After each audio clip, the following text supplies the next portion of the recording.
Hello viewers, welcome to the grow Telugu YouTube channel. రోజు ఒకేలాంటి కూర కానీ ఆర్ ఒకేలాంటి క్యూజైన్ కానీ తింటే మనకు తొందరగానే బోర్ కొట్టేస్తుంది. సో అందుకనే ఒక బ్యాలెన్స్డ్ డైట్ అయినా సంతులితమైన ఆహారం అనేది అందరూ తీసుకోవాల్సిందే.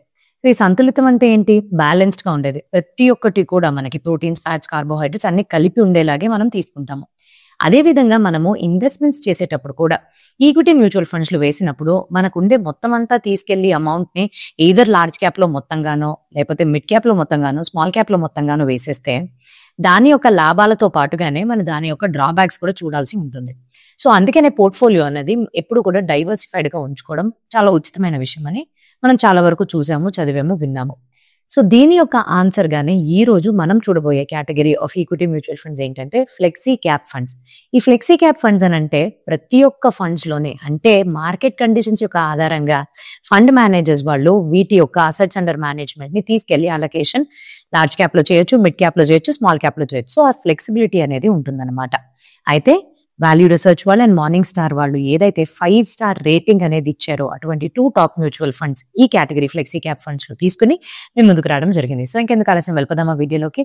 కానీ వీడియోలోకి వెళ్ళడానికన్నా ముందు మీరు కానీ మా గ్రో తెలుగు యూట్యూబ్ ఛానల్ కి సబ్స్క్రైబ్ చేసుకున్నట్టయితే వెంటనే బెల్ ఐకాన్ ని క్లిక్ చేసుకోండి. ఎందుకంటే ఎంతో ఇంపార్టెంట్ అండ్ ఇన్ఫర్మేటివ్ కంటెంట్ ని ఎప్పటికప్పుడు మేము ముందుకి తీసుకొచ్చే ప్రయత్నాన్ని చేస్తూ ఉంటాము కాబట్టి.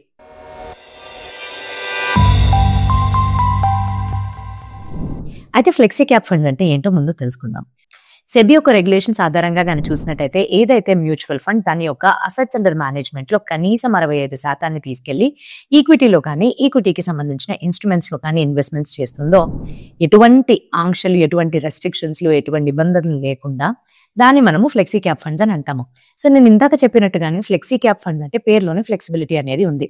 ఫండ్ ని మేనేజ్ చేస్తున్న వాళ్ళు మార్కెట్ యొక్క కండిషన్స్ యొక్క ఆధారంగా ఎటువంటి అలొకేషన్స్ చేస్తే either large cap or mid cap or small cap లోని ఎటువంటి రేషియోస్ లోని చేస్తే వాళ్ళకి బెనిఫిట్ అనేది లభిస్తుందో దాన్ని పరిశీలించిన తర్వాత వాళ్ళు డెసిషన్స్ అనేది తీసుకుంటారు. అండ్ మేము ఎంచుకున్న ఈ 2 ఫ్లెక్సీ క్యాప్ ఫండ్స్ ఈ కేటగిరీలో ఉండే 2 ఫండ్స్ కూడాను రిస్క్ అడ్జస్టెడ్ పర్ఫార్మెన్స్ పరంగా కానీ చూస్తే టాప్ 10% లో ఉంది కాబట్టి మేము ఈ రెండింటిని ఎంచుకుని మీ ముందుకు రావడం జరిగింది. మొట్టమొదటిది మనం చూడబోయేది HDFC flexi cap fund direct growth plan.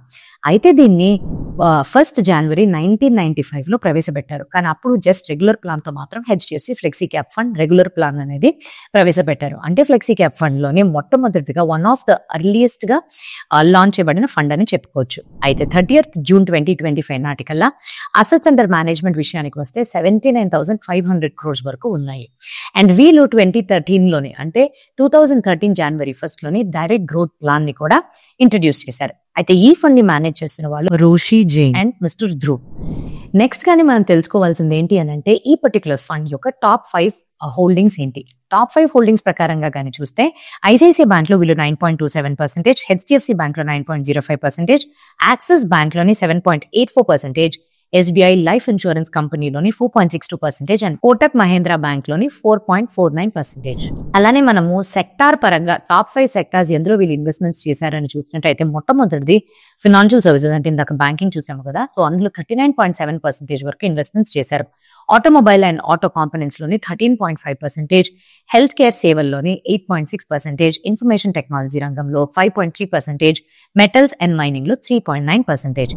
ఏదైనా ఒక ఫండ్ గురించి మనం మాట్లాడుకునేటప్పుడు చాలా ముఖ్యంగా మనము రేషియోస్ అనేవి చూస్తాం.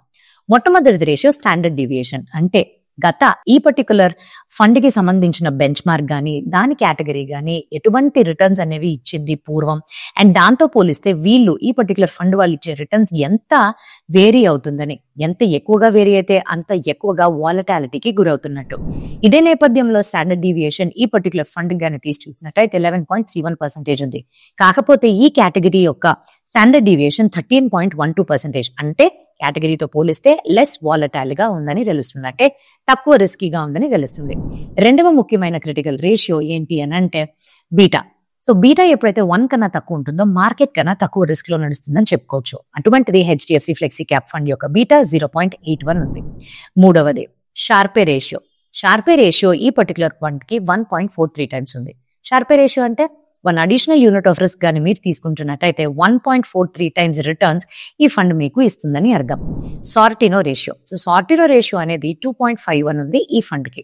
సార్టినో రేషియో అంటే చాలా అంటే డౌన్ సైడ్ రిస్క్ ఒక అడిషనల్ యూనిట్ కానీ పెరిగినట్టయితే 2.51 టైమ్స్ ఈ ఫండ్ మీకు ఆదాయాన్ని తెచ్చిపెడుతుందని, 2ని దాటింది అని అంటే ఆ ఫండ్ మంచిగానే పర్ఫామ్ చేస్తుందని అర్థం.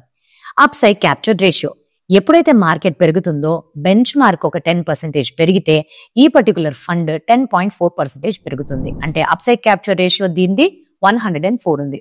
Down side capture ratio 62. అంటే మార్కెట్ ఎప్పుడైతే పడిపోతుందో ఈ బెంచ్ మార్క్ 10% పడిపోతే ఈ పర్టికులర్ ఫండ్ యొక్క రేషియో 6.2% పడిపోతుంది. అయితే రిటర్న్స్ ఎలాగిస్తుందండి? టైం ఫ్రేమ్స్ ని గానీ మనం విడదీసి 1 year, 3 year, 5 year, 7 year, 10 year ఈ 5 టైం ఫ్రేమ్స్ లో చూసినప్పటికీ కూడా బెంచ్ మార్క్ ని దాటి మంచి రిటర్న్స్ ని తీసుకొచ్చింది వీళ్ళ యొక్క ఇన్వెస్టర్స్ కి. ముఖ్యంగా మనం చూడాల్సిన విషయం ఏంటంటే వీళ్ళ పోర్ట్ఫోలియోలోని మొత్తం అలొకేషన్ లోని క్యాష్ హోల్డింగ్ అనేది 9.72% ఉంది. అంటే ఫండ్ మేనేజర్స్ ఏదో అవసరపడి వచ్చిన అన్ని అవకాశాల్లోని వాళ్ళు ఇన్వెస్ట్మెంట్స్ చేయకుండా వెయిట్ చేసి మంచి ఆపర్చునిటీ వచ్చినప్పుడు మాత్రమే ఇన్వెస్ట్ చేస్తున్నారు. అంతదాకా క్యాష్ లోనే ఉంచుకుంటున్నారు. అండ్ రెండవది వీళ్ళ యొక్క total portfolio turn over ratio విషయానికి వస్తే 25.72%. అంటే వీళ్ళు బై అండ్ హోల్డ్ ఇన్వెస్ట్మెంట్ స్ట్రాటజీని పాటిస్తున్నారు. అంటే వెంటనే మార్చేయకుండా అది ఇదిలో ఇన్వెస్ట్మెంట్స్ చేయకుండా కొంచెం వెయిట్ చేసి వాళ్ళు ఇన్వెస్ట్మెంట్స్ చేస్తున్నట్టుగా తెలుస్తుంది. అండ్ అలానే ఈ పర్టికులర్ ఫండ్ యొక్క పోర్ట్ఫోలియోలోని వీళ్ళు లార్జ్ క్యాప్ స్టాక్స్ లోని దాదాపుగా 73.75% అంటే 74% స్టాక్స్ ని ఇందులోనే హోల్డ్ చేస్తున్నారు. సో మార్కెట్ వాలటాలిటీతో పోలిస్తే చాలా వరకు స్టేబుల్ గానే ఉంటుంది. ఇప్పుడు మనం రెండో ఫండ్ గురించి తెలుసుకుందాం. రెండవ fund Invesco India flexi cap fund direct growth plan. అయితే దీన్ని 14 February 2022లోనే ప్రవేశపెట్టారు. అయితే ఇప్పటిదాకా 3 సంవత్సరాలు అయినంత మాత్రానికి కూడా వీళ్ళు మంచిగా పర్ఫార్మెన్స్ ఇవ్వడంతో రేటింగ్ హైగా రావడంతో మనం ఎంచుకోవడం జరిగింది. 30th June 2025 నాటికల్లా వీళ్ళ యొక్క అసెట్స్ అండర్ మేనేజ్మెంట్ చూస్తే 3,266 crores దాకా ఉంది. అయితే ఇందులోనే ఈ ఫండ్ ని మేనేజ్ చేస్తున్న వాళ్ళు తాహిర్ బాద్షా అండ్ అమిత్ గనత్రా. అయితే వీళ్ళు ఎక్కడ టాప్ 5 స్టాక్స్ వీళ్ళు హోల్డ్ చేస్తున్నారు వీళ్ళు పోర్ట్ఫోలియో ఆధారంగా కానీ చూసినట్టయితే మొట్టమొదటిది ఐసిఐసిఐ బ్యాంక్ లో 7.54%, హెచ్డిఎఫ్సి బ్యాంక్ లో 5.91%, inter globe aviation limited 4.03%, Trent limited 3.90%, అలానే ఎటర్నల్ లిమిటెడ్ లో 3.75% ని హోల్డ్ చేస్తున్నారు. సెక్టార్ పరంగా టాప్ 5 సెక్టార్స్ ఏంటి అని చూస్తే మొట్టమొదటి బ్యాంక్స్ లో 13.45% హోల్డ్ చేస్తున్నారు, రీటైలింగ్ లో 11.27%, ఫినాన్స్ లో 8.61%, హెల్త్ కేర్ సర్వీసెస్ లో 6.41% అండ్ ఐటీ మరియు సాఫ్ట్వేర్ లోని 6.29% వరకు హోల్డ్ చేస్తున్నారు.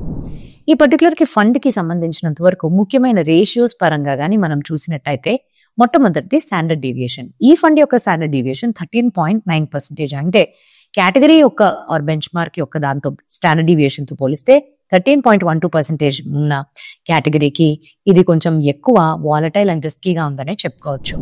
రెండవది ఇన్వెస్కో ఇండియా యొక్క బీటా వాల్యూ 0.95, <1 కాబట్టి మార్కెట్ కన్నా తక్కువ రిస్క్ లోనే నడుస్తుందని చెప్పొచ్చు.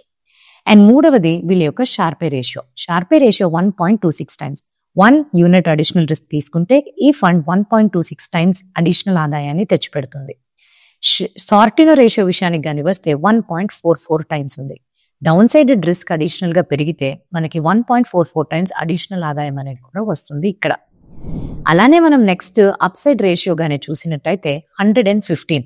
మార్కెట్ ఎప్పుడైతే పెరుగుతుందో బెంచ్ మార్క్ 10% పెరిగితే ఇది 11.5% పెరుగుతుందని అర్థం. అలానే డౌన్ సైడ్ క్యాప్చర్ రేషియో విషయానికి వస్తే 78 ఉంది. అంటే మార్కెట్ ఎప్పుడైతే పడిపోతుందో బెంచ్ మార్క్ 10% పడిపోతే 7.8% కింద ఈ ఫండ్ అనేది పడిపోతుంది. అండ్ అలానే మనం దీని యొక్క పర్ఫార్మెన్స్ రిటర్న్స్ ఎలాగిచ్చిందని చూడడానికి కేవలం 1 year and 3 year time frames మాత్రమే ఉన్నాయి. ఎందుకంటే ఇది మొదలుపెట్టే 3 సంవత్సరాలు అవుతుంది కాబట్టి దీర్ఘకాలికమైన పర్ఫార్మెన్స్ గురించి మనం ఏమీ కమెంట్ చేయలేము. 1 and 3 year పర్ఫార్మెన్స్ పరంగా దాన్ని చూస్తే బెంచ్ మార్క్ ని దాటుకుని ఎంతో ఎక్కువ ఆదాయాన్ని తీసుకొచ్చి పెట్టిందిగా తెలుస్తుంది మనకి. అండ్ అలానే ఈ పర్టికులర్ పోర్ట్ఫోలియోని కానీ మనకు క్షుణ్ణంగా పరిశీలించినట్టయితే మొత్తంగా 53 స్టాక్స్ లో వీళ్ళు ఇన్వెస్ట్ చేశారు. అందులో టాప్ 10 స్టాక్స్ పరంగా చూస్తే 39.16% టోటల్ రేషియోని హోల్డ్ చేస్తుంది. అంటే ఇది మంచిగా డైవర్సిఫై అయిన ఒక ఫండ్ గా మనకి తెలుస్తుంది. అలానే ఈ పర్టికులర్ ఫండ్ యొక్క పోర్ట్ఫోలియో టర్న్ ఓవర్ రేషియో దాదాపు 74% ఉంది. అంటే వీళ్ళు తరచుగా కొని అమ్మడం లాంటి ఇన్వెస్ట్మెంట్ స్ట్రాటజీలోకి వెళ్తున్నట్టుగా మనకి తెలుస్తుంది.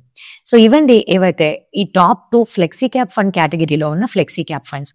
కాకపోతే మీరు నిర్ణయం తీసుకోవడానికన్నా ముందు తప్పకుండా ఈ పర్టికులర్ ఫండ్స్ యొక్క సమ్మరీ ఏదైతే ఉందో ఇప్పుడు మీకు స్క్రీన్స్ పైన ఒక సమ్మరీ కింద కనిపిస్తుంది. ప్రతి ఒక్క పాయింట్ నేను డిస్కస్ చేసింది ఇక్కడ సింపుల్ గా ఒక సమరీ లా కనిపిస్తుంది. అండ్ అలానే కూడా ఎక్స్పెన్స్ రేషియో గురించి తెలుసుకోకుండా మనం క్లోజ్ చేయకూడదు. So HDFC flexi cap fund యొక్క ఎక్స్పెన్స్ రేషియో 0.74% ఉంటే అదే ఇన్వెస్ట్కో ఇండియా యొక్క ఫ్లెక్సీ క్యాప్ ఫండ్ 0.64% ఉంది. మిగతా అన్ని విషయాల్ని మీరు పరిగణనలోకి తీసుకుని మీ ఫినాన్షియల్ అడ్వైజర్స్ ని సంప్రదించుకున్న తర్వాతే ఒక మంచి నిర్ణయాన్ని తీసుకోవాలని కోరుకుంటూ ఈ వీడియోని ఒక ఎడ్యుకేషన్ కంటెంట్ కోసం మాత్రమే వాచ్ చేయవలసిందిగా కోరుకుంటూ ఎటువంటి రికమెండేషన్స్ అయితే మేము ఇవ్వడం లేదండి. ఆ విషయాన్ని గుర్తుపెట్టుకుని ఇంకా మంచి వీడియోతో మీ ముందుకు రావడానికన్నా ముందు have happy and very safe investment. Thank you.